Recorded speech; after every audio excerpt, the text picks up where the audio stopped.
when you talk about having an experience where the efforts are coordinated, it allows the patient to be a patient in their care. And with my background in patient safety research, the most important member of the care team is the patient because they are most informed on their history. And when they're not blocked by all the additional stresses and concerns around what's happening in their care, they're empowered to advocate, they're empowered to act, they're empowered to engage in their care. So when we talk about a coordinated experience, Heidi, what comes to mind for me is clarity and confidence. And on the member side, you're more likely to engage and be proactively engaging in the behaviors that ultimately contribute to those health outcomes, right? You're more likely to be empowered to ask questions around benefits and coverage and how to use and leverage the plan to support the care needs that you have. Health literacy is not something that we offer formally as an education or practice, but this industry is the most difficult to navigate as a consumer and human. So the vulnerable aspects of the experience are one thing, but even just as a consumer and paying right member of these plans, it is difficult to ensure that you're leveraging all the benefits that are available to you. So when we think about a patient or a member, it's coordinated care is not having to repeat yourself. It's the organization knowing who you are before you call, knowing that you understand what was covered, and you're ending conversations feeling more empowered to act in the best interest of your care. So that confidence is really what creates trust. It's not the expectation of perfection in any sense, but it is the expectation of follow through.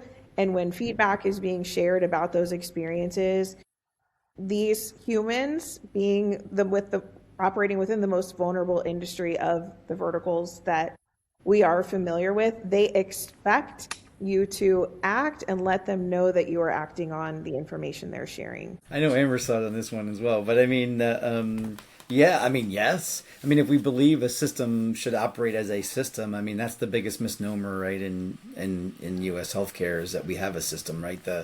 They should. I mean, there should be a level of shared accountability. I mean, I understand the need to assess and evaluate each segment of the system for how they're performing around their tasks. But I mean, the ultimate outcomes is like we said, is sort of the ease of the journey. I love what you talked about, Amber, right? Clarity, confidence, not having to repeat yourself. They know you. You're empowered to act. They fundamentally leave you with trust. There you go. There's your questions, right?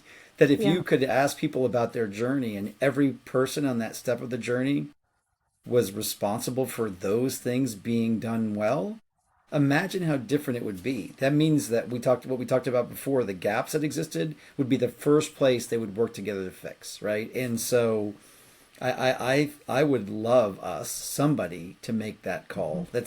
That here in the United States is a policy decision, and there'd be a lot of pressure never to move in that direction. And there is right now because everyone's operating in independent, operating models with their own P&Ls and their own need to drive either volume or membership rate and volume of members. I mean, so the incentives right now for those pieces and parts of the system aren't aligned either.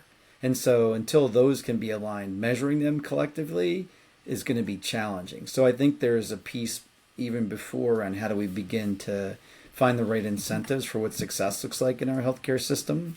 Use that word again, right? So that we can measure back to, I think, the really brilliant points that Amber was talking about before.